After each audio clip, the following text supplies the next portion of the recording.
presents a special opportunity for the people of Bihar. छोटे peanuts डाल दिए, हे बिहार खुश हो जाओ ना, बिहार आगे बढ़ चुका। Will be facilitated in Bihar. Bihar Bihar Bihar Bihar, Bihar, Bihar सोच रहा होगा कि काश हर साल चुनाव हो बिहार में। Bihar, Bihar. तरह तरह से घुमा के आप आवाज करते रहते हो, नई बात कभी होती नहीं है। शराब बदल जाती है, बोतल वही रह जाता है। संसद की मर्यादा को आप बना के रखें।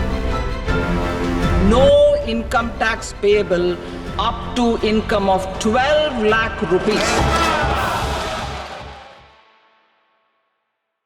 मोदी सरकार 3.0 का पहला पूर्ण बजट, लेकिन बजट के बीच एक शब्द जो बार बार सदन में गूंज रहा था, महाकुंभ। कुछ सवाल उठे हैं बजट को लेकर भी और महाकुंभ में हुई भगदड़ में मौतों को लेकर भी। पर इन सवालों के बीच चर्चा में आई है वो तस्वीर जब लोकसभा अध्यक्ष ओम बिरला ने अखिलेश यादव पर नाराजगी जाहिर की। सदन में अखिलेश ने क्या कह दिया था जो नौबत यहां तक पहुंच गई।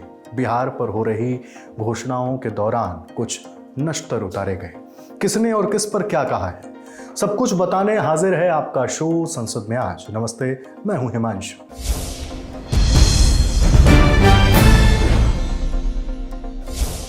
सुनहरे रंग के बॉर्डर वाली क्रीम कलर की साड़ी जिसमें मधुबनी आर्ट को उतारा गया, देश के वित्त मंत्री निर्मला सीतारमण इस परिधान में बजट पेश करने से पहले अपनी टीम के साथ राष्ट्रपति द्रौपदी मुर्मू से मिलने पहुंची। इस मुलाकात के बाद निर्मला सीतारमण यूनियन कैबिनेट की बैठक के लिए संसद गईं।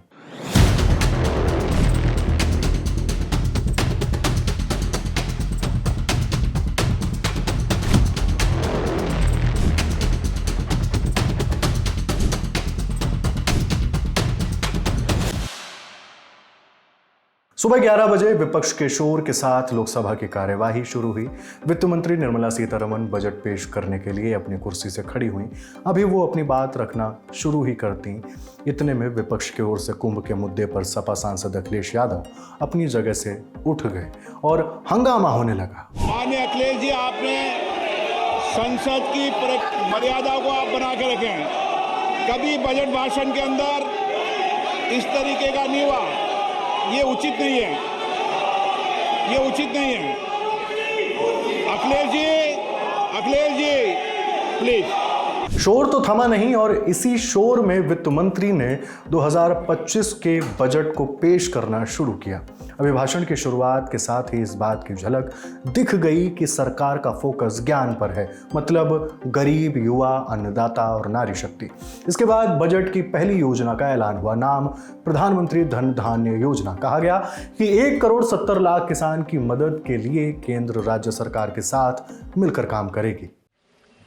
Kisan credit cards facilitate short-term loans for 7.7 crore farmers, fishermen, and dairy farmers.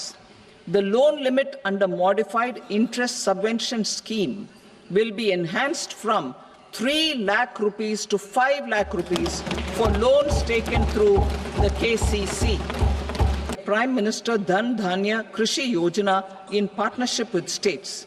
Through the convergence of existing schemes and specialized measures, the program will cover 100 districts with low productivity, moderate crop intensity, and below average credit parameters. It aims to 1. Enhance agricultural productivity, 2. Adopt crop diversification and sustainable agricultural practices, 3. Augment post-harvest storage at the panchayat and block level, 4.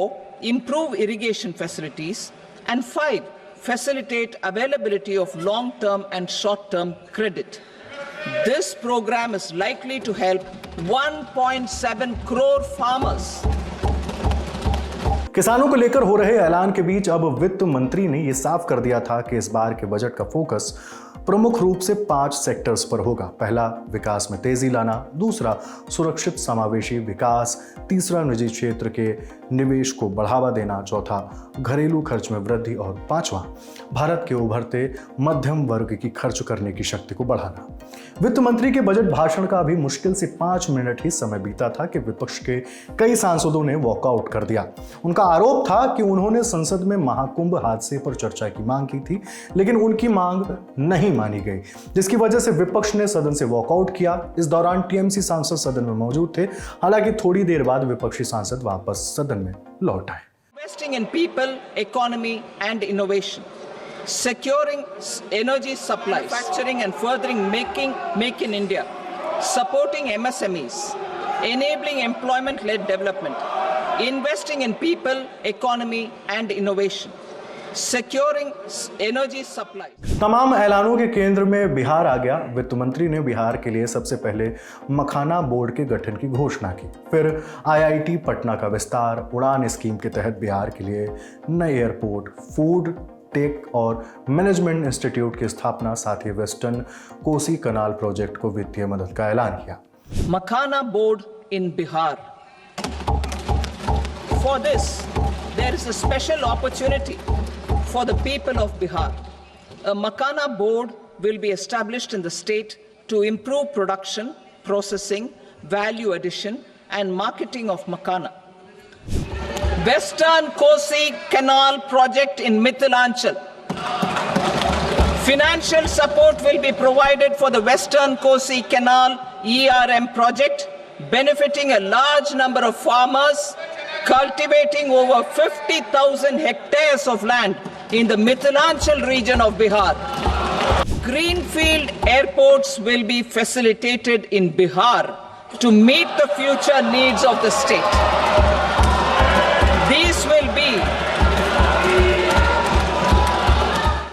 We will establish a National Institute of Food Technology, Entrepreneurship and Management in Bihar. Bihar को लेकर वित्त मंत्री जब अलग अलग घोषणाएं कर रही थी, उस दौरान का एक वाकया कैमरे पर कैद हुआ। वित्त मंत्री निर्मला सीतारमण की सीट के ठीक पीछे बैठे केंद्रीय मंत्री और बिहार के बेगूसराय से सांसद गिरिराज सिंह विपक्ष की टांग खिंचाई करते दिखे। निर्मला सीतारमण के बजट भाषण के दौरान उन्होंने विपक्ष में बैठे सांसदों को इशारा किया कि टेबल थपथपाकर स्वागत करें। Mining sector reforms, including those for minor minerals, will be encouraged through sharing of best practices and institutions of a state mining index. इसके बाद बजट में हुआ वो ऐलान जिसका इंतजार था, इनकम टैक्स में राहत का ऐलान, जिसको लेकर नौकरी पेशा लोगों की खुशियों में चार चांद लग गए। अब 12,75,000 रुपए तक की सालाना कमाई पर कोई इनकम टैक्स नहीं देना होगा। ये नौकरी पेशा लोगों के लिए है। नए टैक्स स्लैब में नौकरी पेशा लोगों के लिए 75,000 के स्टैंडर्ड डिडक्शन शामिल हैं। यानी अगर आपकी सालाना कमाई 12,75,000 रुपए तक है तो आपका कोई टैक्स नहीं लगेगा। I am now happy to announce that there will be no income tax payable up to income of 12 lakh rupees.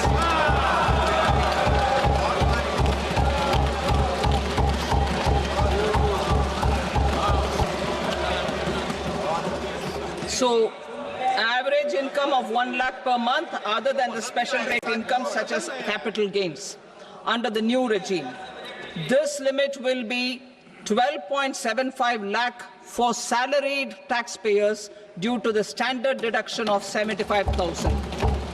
वित्त मंत्री की ओर से जैसे ही इस बात की घोषणा हुई, सत्ता पक्ष की ओर से सदन में मोदी मोदी के नारे लगने लगे और खुद पीएम मोदी मंत्रिमंडल के सदस्यों के साथ जोर जोर से मेज थपथपाने लगे।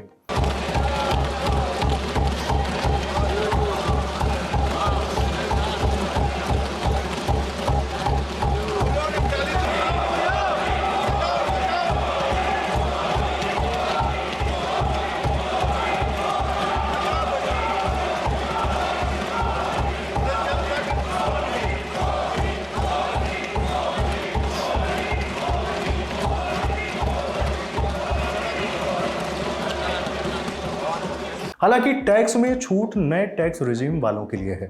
वित्त मंत्री ने बताया कि न्यू इनकम टैक्स बिल अगले हफ्ते लाया जाएगा, जिसके बाद हिसाब किताब का गणित और साफ हो जाएगा। वित्त मंत्री के करीब 77 मिनट की बजट स्पीच में क्या बड़ी बातें और क्या बड़ी घोषणाएं हुई हैं, अगर इसके बारे में मोटामोटी बात करें तो पहली घोषणा टैक्स को लेकर, जिसके मुताबिक नौकरी पेशा लोगों को 12,75,000 रुपए तक सालाना कमाई पर कोई टैक्स नहीं देना होगा। अगले हफ्ते नया इनकम टैक्स बिल आएगा। कैंसर की दवाओं पर कस्टम ड्यूटी में छूट, 4 सालों का रिटर्न एक साथ फाइल कर सकेंगे। वरिष्ठ नागरिकों के लिए टीडीएस की सीमा 50,000 से बढ़ाकर 1 लाख कर दी गई है। इनकम टैक्स को फाइल करने की सीमा को 2 साल से बढ़ाकर 4 साल कर दिया गया है। दालों की पैदावार बढ़ाने के लिए 6 सालों का मिशन। किसान क्रेडिट कार्ड की लिमिट 3 लाख से 5 लाख तक बढ़ी। बिहार में मखाना बोर्ड बनेगा। एमएसएमई को स्पेशल क्रेडिट कार्ड मिलेंगे। एमएसएमई के लिए लोन गारंटी कवर को 5 करोड़ से बढ़ाकर 10 करोड़ किया गया। स्टार्टअप के लिए लोन 10 करोड़ से बढ़ाकर 20 करोड़ रुपए किया जाएगा। गारंटी फीस में भी कमी होगी। एआई मिशन के लिए भी घोषणा हुई है। वैसे बजट के बाद क्या सस्ता होगा और क्या महंगा, और बजट में हर वर्ग के लिए क्या कुछ है, इसे लेकर डिटेल में हमने अपने डेली फाइनेंशियल शो खर्चा पानी और आसान भाषा में सब बताया है। वीडियो का लिंक आपको डिस्क्रिप्शन बॉक्स में मिल जाएगा। बाकी बजट पेश होने के बाद लोकसभा की कार्यवाही को 3 फरवरी को सुबह 11 बजे तक के लिए स्थगित कर दिया गया है। यह बजट कैसा लगा, इस पर बहस तो हुई, लेकिन संसद के अंदर नहीं। बजट पेश होने के बाद संसद के बाहर ही बहस हुई, संसद परिसर में। सबसे पहले आपको सुनाते हैं बजट पर पीएम मोदी ने क्या कहा है। 140 करोड़ भारतीयों की आकांक्षाओं का बजट है। ये हर भारतीय के सपनों को पूरा करने वाला बजट है। हमने कई सेक्टर्स युवाओं के लिए खोल दिए हैं। सामान्य नागरिक विकसित भारत के मिशन को ड्राइव करने वाला है। यह बजट एक फोर्स मल्टीप्लायर है। यह बजट सेविंग्स को बढ़ाएगा, इन्वेस्टमेंट को बढ़ाएगा, कंजम्पशन को बढ़ाएगा और ग्रोथ को भी तेजी से बढ़ाएगा। मैं वित्त मंत्री निर्मला सीतारमण जी और उनकी पूरी टीम को इस जनता जनार्दन का बजट, पीपल्स का बजट, इसके लिए बहुत बहुत बधाई देता हूं। आमतौर पर बजट का फोकस इस बात पर रहता है कि सरकार का खजाना कैसे भरेगा, लेकिन ये बजट उससे बिल्कुल उल्टा है। लेकिन ये बजट देश के नागरिकों की जेब कैसे भरेगी, देश के नागरिकों की बचत कैसे बढ़ेगी और देश के नागरिक विकास के भागीदार कैसे बनेंगे, ये बजट इसकी एक बहुत मजबूत नींव रखता है। पीएम मोदी ने बजट के लिए वित्त मंत्री और उनकी टीम को बधाई दी। सत्ता पक्ष की ओर से बजट की तारीफ में कसीदे पढ़े गए तो विपक्ष की ओर से लगे ढेरों आरोप ये कि बजट सिर्फ एक राज्य का चुनावी बजट जैसा लगा। आरोप ये भी कि बजट में कुछ खास नहीं था। किसने क्या और क्यों कहा, सुनिए विपक्षी नेताओं के आरोपों को। जो सरकार मरने वाले आंकड़ों को न दे सके, हम इनके किस आंकड़े को मान लें? अखिलेश जी, सरकार ने कहा 13 मैं अभी भी कह रहा हूँ 40 करोड़ लोगों का जो सपना दिखाया था, हम तो ये भी मांग कर रहे हैं कि अगर महाकुंभ में उत्तर प्रदेश सरकार को बजट की कमी थी तो बजट क्यों नहीं दे रहे हैं आप? आज तो बजट पेश हुआ है, 10,000 करोड़ और दे दें उसको बजट के लिए। सिर्फ बिहार का नाम लेने से और बिहार से प्राप्त गिफ्ट को पहन लेने से बिहार की सुधि नहीं होती है। बिहार को विशेष राज्य का पैकेज चाहिए। ये नहीं कि छोटे पीनट्स डाल दिए, हे बिहार खुश हो जाओ, ना, बिहार आगे बढ़ चुका। बिहार सोच रहा होगा कि काश हर साल चुनाव हो बिहार में, जैसे हमारी जो केंद्र सरकार है उनके बारे में कोई योजनाएं बता सकें। बिहार में चुनाव आ रहा है, 2 तरीके से पता चलता है, जब ध्रुवीकरण शुरू करते हैं और आम आदमी का बजट अनाउंस होता है। बिहार का नाम ले लिया, बिहार पर बात नहीं होती है। बिहार पर क्या बातचीत हो गई भैया? विशेष राज्य मिल गया, विशेष पैकेज मिल गया, पूर्वांचल के मंत्रिमंडल का गठन हो गया, पलायन की बात हुई, फैक्ट्री लगाने की बात हुई। देखिए, सबसे ज्यादा तो स्टेटों के नाम देखिए। बिहार जहाँ पे चोन आ रही है, बिहार बिहार बिहार, उसके बाद असम की आ रही है तो असम, पंजाब का तो नामो निशानी है। वो किसान धरने में बैठे 4 साल से एमएसपी की लीगल गारंटी के लिए। किसान के लिए क्या मखाना बोर्ड, ये बोर्ड, वो बोर्ड। बजट को लेकर विपक्ष के अपने तर्क हैं और सत्ता पक्ष के अपने, और इन दोनों पक्षों के शोर में जिस बात का और जिस आवाज का सबसे ज्यादा दम होता है वो आवाज है आम जनता की। आम जनता को ये बजट कैसा लगा, ये सबसे ज्यादा जरूरी सवाल है, और इस सवाल का जवाब आने वाले वक्त में आने वाली स्थितियों के हिसाब से जनता खुद दे देगी। वैसे आप आज के बजट पर क्या राय रखते हैं, हमें कमेंट बॉक्स में बताइए। आपके लिए ये शो लिखा है हमारे साथी सुप्रिया ने, कैमरे के पीछे हैं विजय। देखते रहिए दिल लल्लन टॉप। शुक्रिया।